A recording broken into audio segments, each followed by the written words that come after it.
Welcome back. I'm going to do a video to try to help you guys, some of you that do not know how to change oil in your own vehicle. For those of you that do know how to, you can skip this, or you can watch. Maybe you'll learn something new. If you do like this and it does help you, I'd appreciate a like and subscribe. Alright, so the vehicle we're working on today is a 2014 GMC Sierra. Most of these are all close to the same. This one does have the 5.3. I will tell you, to start here, the first thing we should do is see how much oil you're going to need. Now, you want to make sure you have everything ready before you start the job. Let's see. Alright, I don't know if this will show up on camera or not. Capacities and specifications. So it says 12.2. There we go. 12.2. Alright, 4.3 takes 6 quart. We're not working on that today. We have the 5.3. It takes 8.5 quart. Now you're probably asking, okay, 8 quart. 8 quart of what? Well, let's come over here. Right there's your oil cap. See how it has a little oil thing on there? It's going to tell you. It needs to be Dexos, and it needs to be OW20. Alright, so let's look at the oil here. Alright, see it says Dexos approved. OW20.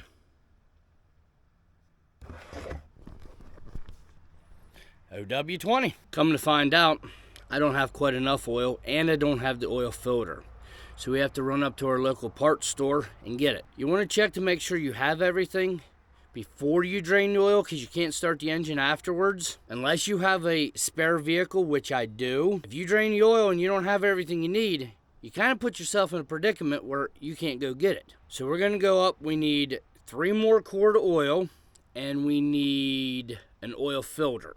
Now, they're going to ask us different questions up there. What's the year, what's the make, the model, the engine, all that, so they can match us with the right oil filter.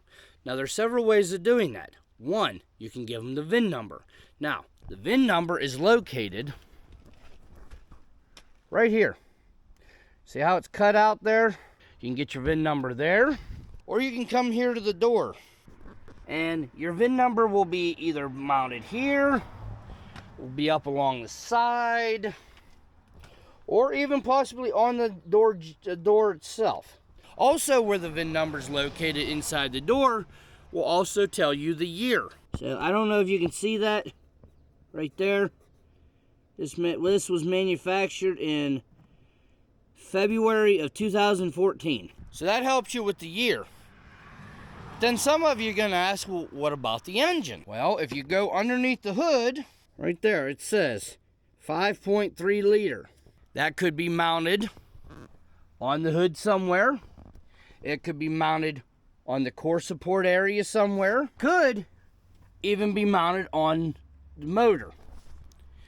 And I'll give you another example of my wife's car. So my wife's car, if you look here on hers, 3.6. Hers is also located up here on the hood, 3.6.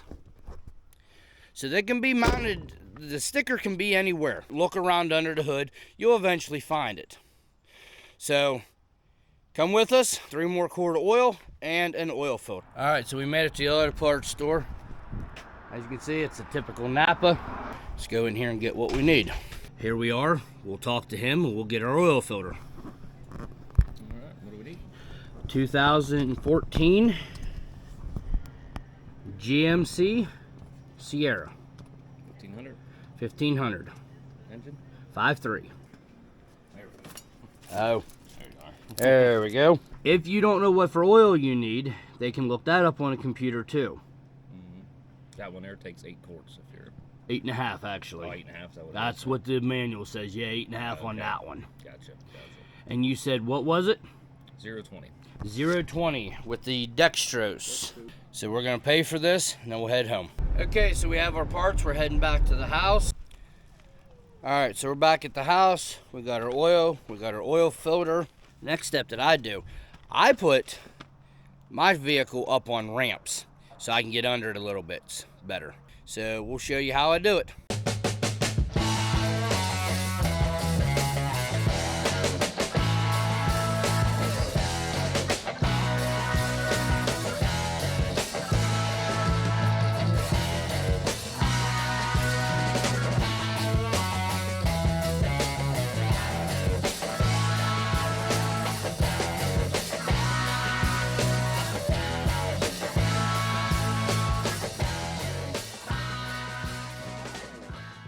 Right now, warming up the engine, and as soon as it gets a little bit warm, then we'll drain it. All right, so we're underneath the truck. We got it up under ramps. One thing I really like about GM, and not all GMs, but the 5.3 and the 6.0 from the ones that I've owned, that I really like is the oil filter is right next to the oil plug. So you can drain both at the same time. One thing you will need will be a catch pan. And this is my catch pan. I've had this for a few years. So you'll need the right size wrench. Of course, I got the right one already. It's a 15 for this particular one.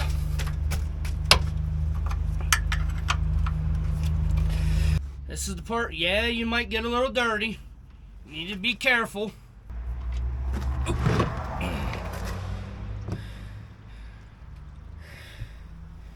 So we're gonna let this drain. All right, so you're gonna want to clean the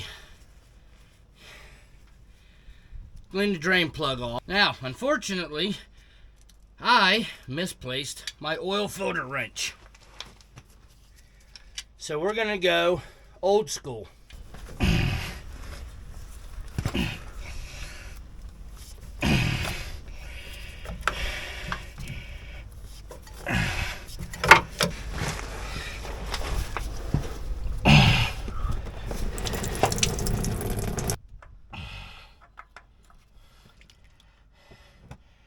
Turn your filter upside down, let it drain in the pan.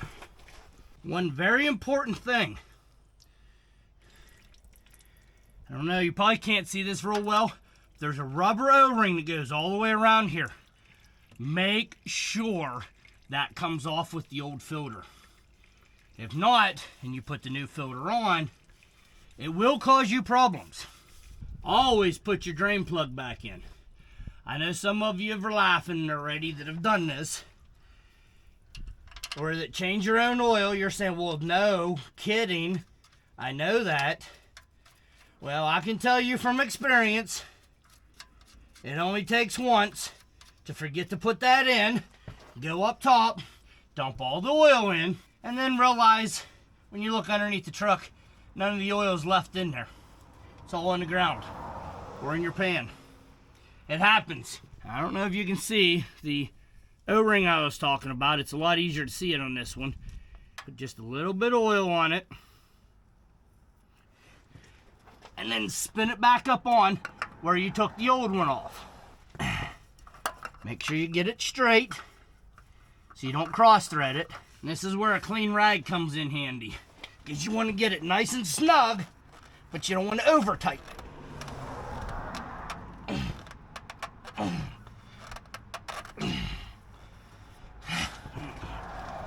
I do not recommend using the channel locks to tighten that. So for now, we're done under here. Let's go up top and put the oil in. First step, take this off. Make sure you have a clean funnel. If you do not have a clean funnel, make sure you clean it before you use it. Stick it in there. Now, a trick that I've learned to prevent spilling is turn it like this first. Then go down. And then you can turn this around and straight in.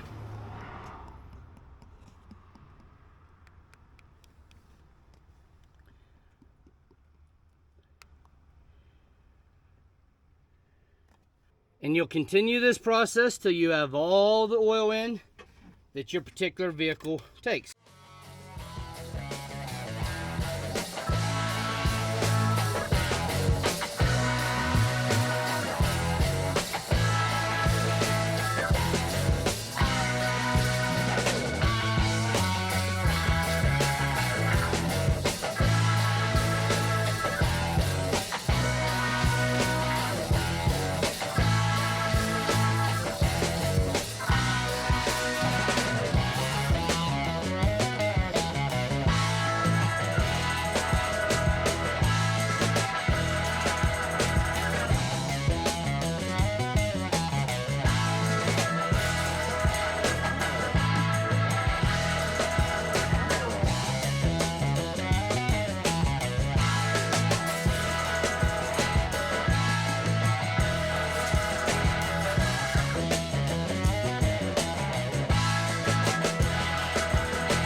this is our 9th quart. So we're going to pour a little bit.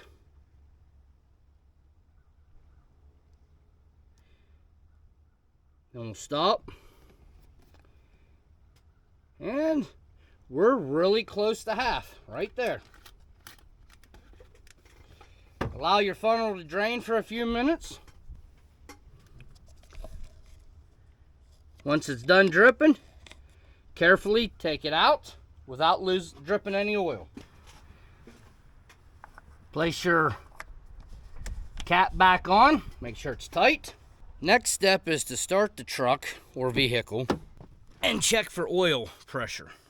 So let's go ahead and start it and we'll watch for the oil pressure. Our oil pressure is that one right there.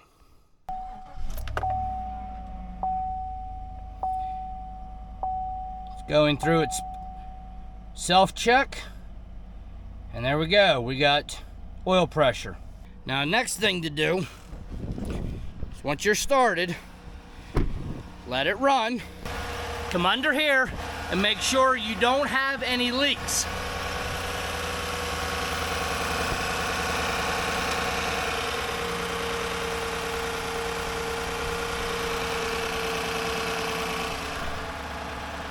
So we have no leaks. Now, for most of you, you'll want to take the drain pan out from underneath the vehicle before pulling it off the ramps. Me, my truck's lifted. I can get it down off the ramps without doing that.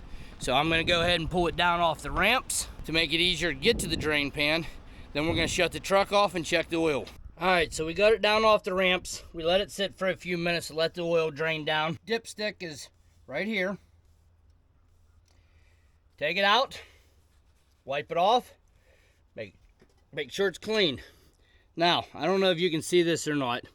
You got a line down here and a line up here with hash marks in between. You want it to be close to that, but not over it.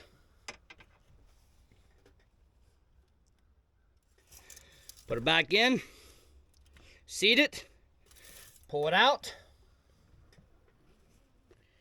And as you can tell, it's probably very hard to see, it's about 2/3 of the way up on the hash marks.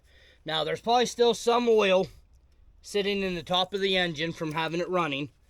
So that will be good enough. Maybe 100 miles. You want to check that and make sure that it is still within specifications. Up next, we're going to show you how to reset the oil life meter. All right, so with this vehicle, it's actually very easy to reset the oil trip meter, or oil life meter, some people call it. So here's what we're going to do. So turn the key on, let it go through its system check. Yeah, I have a tire pressure sensor is bad on my truck. So over here, we're going to clear that. Then you go to this. Well, here. We'll go down. I don't know if I can get both at the same time or not. Go down. Trip, fuel, life. Oil life. All right, you see the oil life. Yes, I know it says 33% yet. But I have 5,000 miles, and I change mine with synthetic at 5,000 miles. So we're going to do the right key. And there you can see it says reset. Well, hopefully you can see that. So then you hit check mark and right to 100%. Now, if you happen to accidentally reset that, try to change your oil according to the manual, whatever it claims. Mine claims 5,000 miles. I like to do 5,000 miles because I do pull a lot with this truck as far as heavy loads. I don't like going by that. These trucks with the active fuel management tend to have problems. And from everything that I've read, my opinion, again, this is my opinion, they seem to have more problems with people that neglect to do their oil changes and proper maintenance. So for me, I like to do the oil change every 5,000 miles. So again, if this was helpful for you, I would appreciate if you could like and subscribe, and it helps me to be able to create more videos for you guys. If you have any suggestions on what kind of videos I should do, please put them in the comments below, And I will, to the best of my ability, try to do a video on that. Until next time, I hope you have a great day and be safe out on the road. Later. I did forget to mention one thing. When you're done with the oil in your drain pan, you can transfer it back into the little bottles. Or if you buy the bigger 5-quart bottles, which most people do, transfer it back into there. You can take it back to most auto parts stores and they will recycle it for you.